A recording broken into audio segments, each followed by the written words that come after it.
Assalamualaikum warahmatullahi wabarakatuh. Ananda semua, ketemu lagi kita pada pertemuan kedua, masih materi posisi strategis Indonesia sebagai poros maritim dunia. Pada pertemuan kedua ini, materi yang akan kita bahas adalah karakteristik wilayah daratan dan wilayah perairan Indonesia. Pada slide ini ada gambar. Ini adalah karakteristik wilayah daratan, dan gambar ini merupakan gambar persebaran wilayah pertanian, yaitu dengan sistem sawah, dan terdapat pada daerah lereng, sehingga kita dapat melihat pada gambar ini sawahnya bertingkat atau berjenjang. Inilah yang disebut dengan sawah dengan sistem terasering. Tujuan pembelajaran yang harus dicapai oleh Anda semua yaitu setelah berlangsungnya pembelajaran tentang karakteristik wilayah Indonesia, maka kamu mampu menjelaskan karakteristik wilayah daratan dan wilayah perairan. Pertama yang akan kita bahas adalah karakteristik wilayah daratan, yaitu adanya jalur pegunungan yang merupakan kelanjutan dari pegunungan dunia. Maksudnya adanya jalur pegunungan merupakan kelanjutan adalah adanya sirkum Pasifik dan rangkaian pegunungan sirkum Mediterranean. Di Indonesia, rangkaian itu terdapat. Kedua-duanya terdapat di Indonesia, yaitu rangkaian pegunungan Mediteran yang terdapat di Indonesia bagian barat, yang dimulai dari Semenanjung Malaya. Awal pertamanya adalah di Pulau Atlas sampai ke wilayah Eropa, terus masuk ke bagian Asia Barat, Tengah, terus ke Asia Tenggara, sampai ke Indonesia. Sirkum Mediterranean ini sampai ke negara kita terbagi dua. Ada yang disebut dengan jalur busur dalam dan ada lagi jalur busur luar. Jalur busur dalam yaitu di sepanjang wilayah Pulau Sumatera, sehingga daerah kita, Pulau Sumatera, terdapat rangkaian pegunungan, yaitu rangkaian pegunungan Mediteran di sepanjang Bukit Barisan, atau disebut juga dengan rangkaian pegunungan Bukit Barisan. Sedangkan di busur luarnya yaitu di pantai barat Pulau Sumatera. Sementara yang satu lagi yaitu jalur pegunungan Pasifik masuk ke Indonesia bagian timur, yaitu Pulau Sulawesi, Maluku, dan ke Papua. Yang berikutnya yaitu membentuk rangkaian kepulauan. Negara kita merupakan rangkaian kepulauan yang terdiri dari ribuan pulau besar dan pulau kecil. Nah, ini juga merupakan karakteristik wilayah daratan Indonesia. Berikutnya yaitu membentuk daratan dari hasil proses pengangkatan dasar laut, yaitu masalah tentang dangkalan Sunda dan dangkalan Sagul serta daerah peralihan.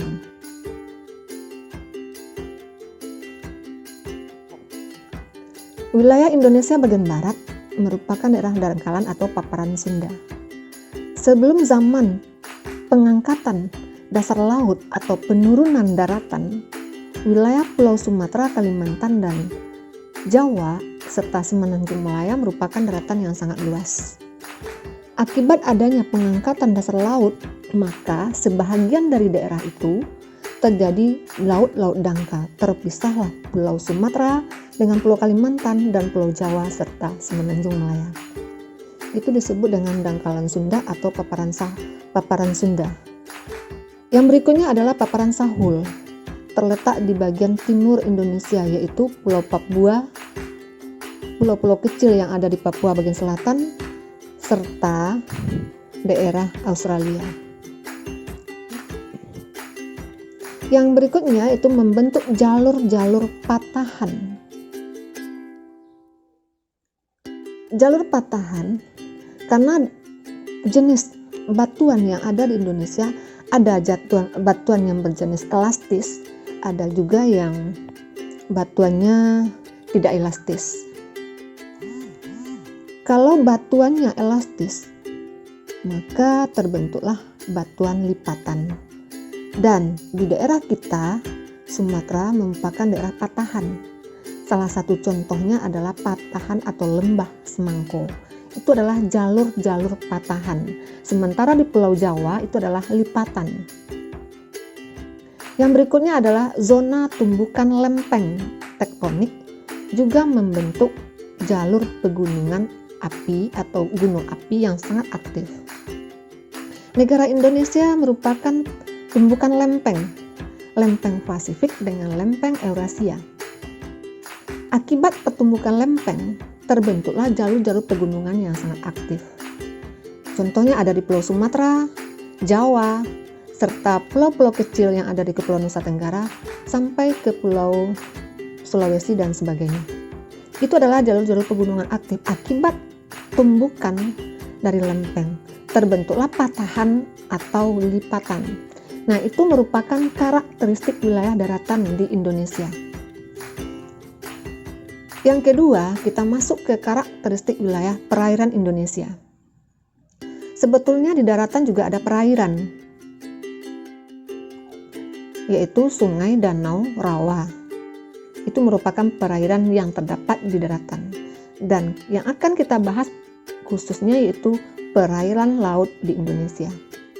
Bentukan dasar laut terdapat di Indonesia.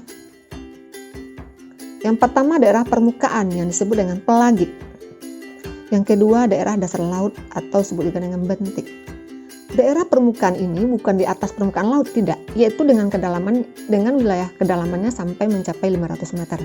Itu merupakan daerah permukaan dan nanti akan berkaitan dengan zona neritik. Kalau secara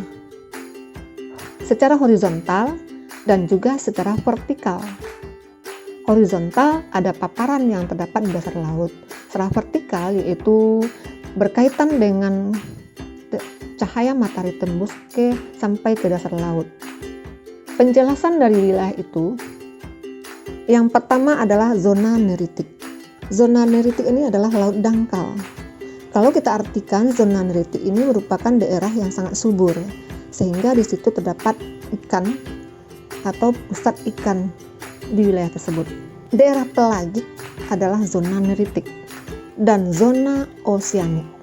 Zona neritik adalah zona perairan yang terletak di atas paparan benua.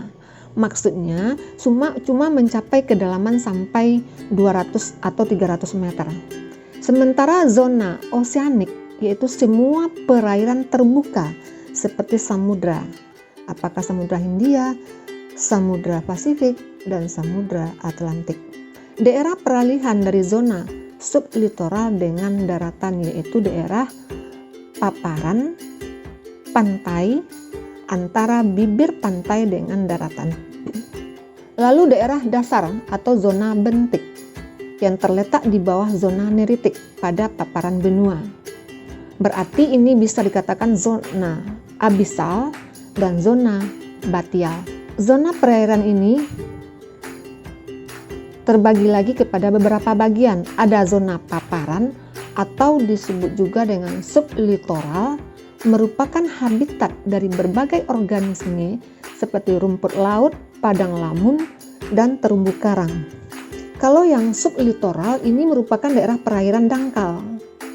Di situ akan banyak kita temui alga atau rumput atau padang lamun, yaitu daerah perairan yang dangkal. Dan juga terdapat terumbu karang yang bermanfaat sekali untuk kehidupan ikan-ikan. Sementara yang kedua adalah zona litoral. Merupakan wilayah pantai yang kaya akan sumber daya hayati seperti mangrove. Zona litoral yaitu daerah pasang naik dan pasang surut. Sehingga di situ tumbuh hutan mangrove. Dan hutan mangrove ini sangat bermanfaat bagi wilayah yang terletak di wilayah pinggiran pantai, karena ombak atau gelombang yang sampai ke bibir pantai akan pecah oleh hutan mangrove. Makanya untuk menanggulangi tsunami disarankan untuk menanam hutan mangrove di sepanjang pantai, terutama pantai yang bersifat landai. Lalu zona oseanik semua perairan terbuka seperti samudra yang telah kita jelaskan tadi. Selanjutnya yaitu daerah pelagik. berdasarkan daya tembus cahaya matahari terhadap air laut. Daerah pelagi adalah daerah permukaan.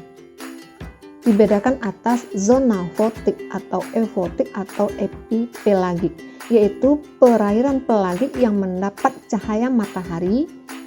Zona fotik memiliki kedalaman 100 sampai 500 meter. Ini berkaitan dengan zona neritik berdasarkan perairan laut berdasarkan kedalaman. Kalau zona pelagi ini tadi dikatakan bahwa adalah zona permukaan. Jadi kedalamannya hanya mencapai sampai 500 meter kalau itu termasuk zona fotik. Karena zona pelagi dibedakan atas beberapa bagian.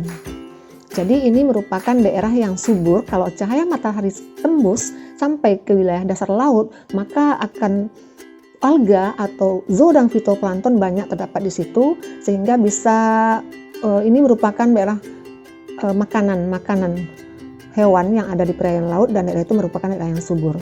Yang keduanya itu zona afotik, yaitu perairan pelagi yang tidak tembus cahaya matahari sehingga gelap.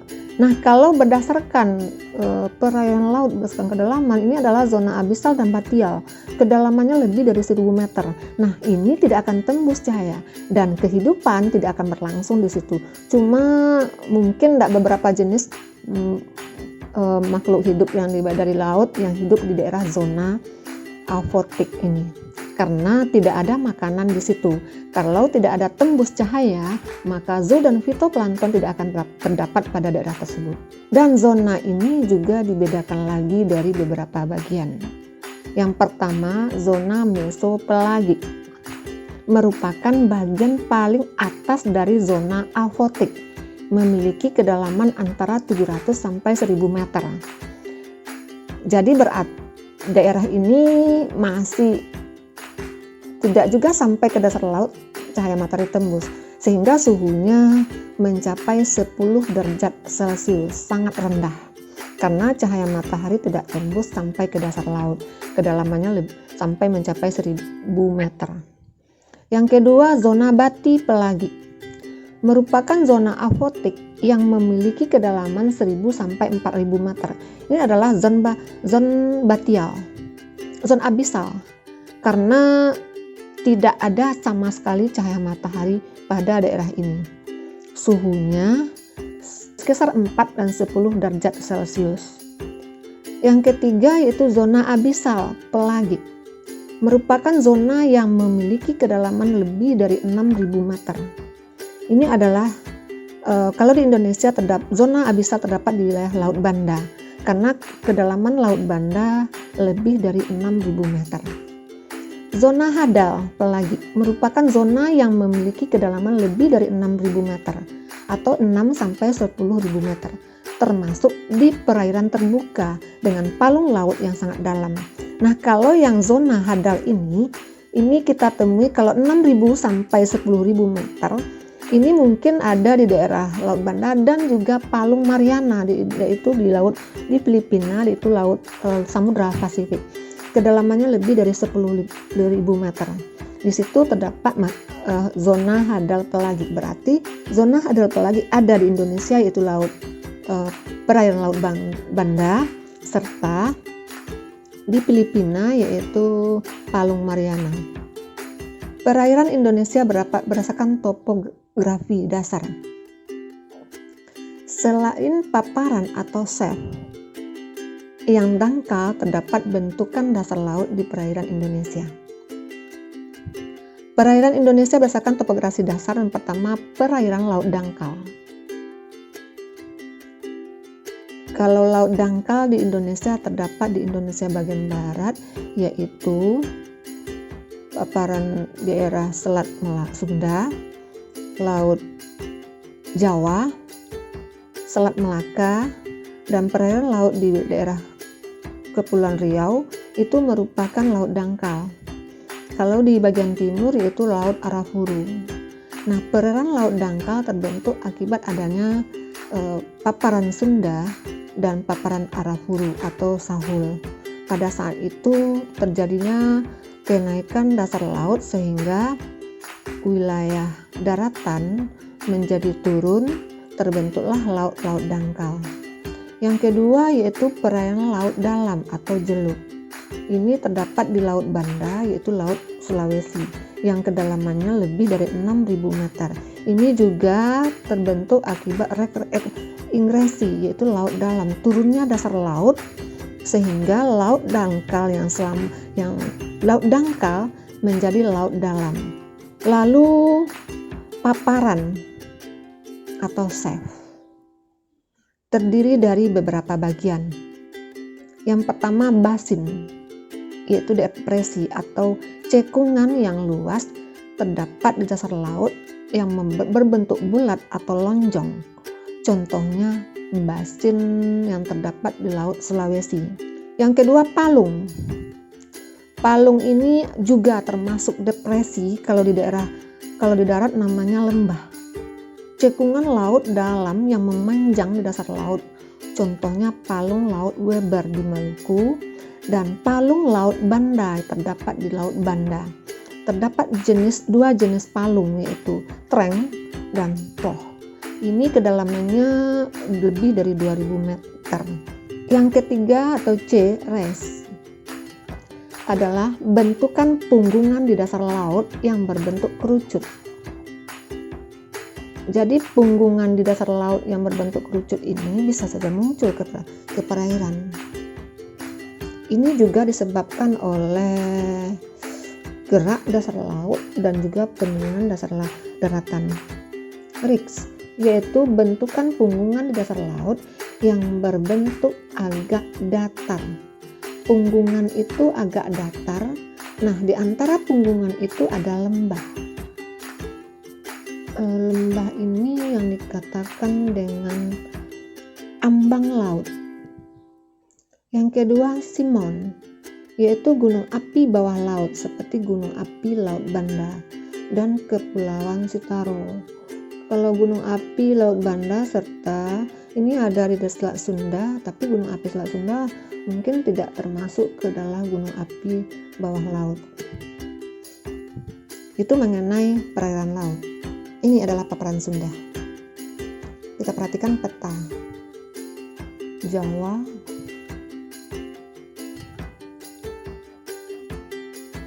ada pulau. Ini Pulau Sumatera yang merupakan satu daratan yang sangat luas. Paparan Sunda merupakan paparan benua atau kontinental shelf yang terluas di dunia.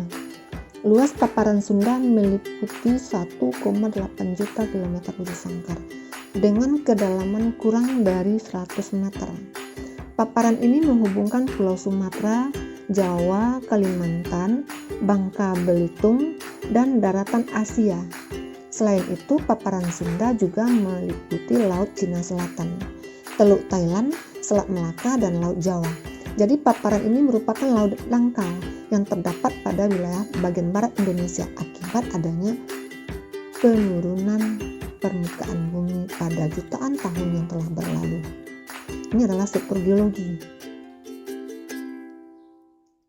Yang kedua adalah paparan Arafura atau Sahul. Paparan Sahul terletak di bagian timur Indonesia, memiliki luas 1,5 juta kilometer persegi sangkar. Kedalamannya rata-rata yaitu 30 sampai 90 meter. Nah, kalau paparan Sahul ini lautnya juga termasuk laut dangkal yang menghubungkan Pulau Papua, Kepulauan Aru, dan Australia. Karena sebelum zaman penurunan pertama, Australia dengan Papua dan kepulauan-kepulauan yang ada di daerah bagian selatan Pulau Papua merupakan satu daratan yang sangat luas. Nah, sekarang sudah menjadi wilayah paparan atau laut dangkal. Yang ketiga, perairan laut dalam. Perairan laut dalam terletak di antara paparan Sunda dan paparan Sahul. Topografi dasar laut di perairan laut dalam sangat kompleks dengan berbagai bentuk basin dan palung, yaitu terletak pada Laut Banda. Nah, daerah ini sangat banyak, memang kompleks topografinya, mulai dari daerah dangkal sampai ke palung, terletak atau terdapat pada wilayah bagian tengah atau laut dalam. Topografi dasar laut dalam dapat diklasifikasikan kepada beberapa bagian. Di sebelah utara terdapat Palung Mandano, yaitu daerah bagian selatan Filipina. Kedalamannya 10.830 meter, yang merupakan palung terdalam di dunia. Kenapa? Karena daerah itu merupakan daerah rangkaian pegunungan Pasifik serta adanya patahan akibat tumbukan lempeng Eurasia dengan lempeng Pasifik, sehingga terbentuklah laut-laut dalam pada wilayah itu. Ada lagi basin, terdapat di Sulawesi. Kedalamannya 5.100 meter. Dan Palung Makassar 2.300 meter terdapat pada wilayah bagian tengah. Di Laut Maluku terdapat Basin Morotai. Kedalamannya 3.890 meter. Ada juga Palung Ternate. Kedalamannya 3.450 meter. Basin Bacan. Kedalamannya 4.810 meter. Basin Manggole. Kedalamannya 3.510 meter, dan Basin Gorontalo kedalamannya 4.810 meter. Itu terdapat pada wilayah Maluku. Lalu yang ketiga Basin Banda, terdiri dari atas Basin Banda dengan Banda Utara dengan kedalaman 5.800 meter. Basin Banda Selatan dengan kedalaman 5.400 meter, dan Palung Weber itu kedalamannya lebih dari 7.000, yaitu 7.744 meter. Berarti semakin lama semakin dalam. Lalu Samudra Hindia atau Samudra Indonesia, terdiri atas Basin Besar Indo-Australia yang terletak di sebelah barat Pulau Sumatera dan selatan Pulau Jawa. Palung yang memanjang dan sejajar dengan pantai barat Sumatera bersambung dengan pantai selatan Jawa dan Nusa Tenggara. Palung Jawa dengan kedalaman 7.400 meter, Palung Bali dan Palung Mentawai. Jadi di daerah bagian selatan Pulau Jawa terdapat juga palung dengan kedalamannya lebih dari 7.000 meter. Sekianlah materi pada pertemuan kedua ini, yaitu tentang karakteristik wilayah daratan dan wilayah perairan. Sampai di sini materi ini, dan mudah-mudahan kamu bisa memahami. Sebelum kita tutup tentang pembelajaran pada pertemuan kedua, ada kuis yang akan kamu selesaikan, yaitu ada 5 kuis yang harus kamu jawab sesuai dengan petunjuk yang telah diberikan kepada kamu dalam WA Group. Sekian, terima kasih. Wassalamualaikum warahmatullahi wabarakatuh.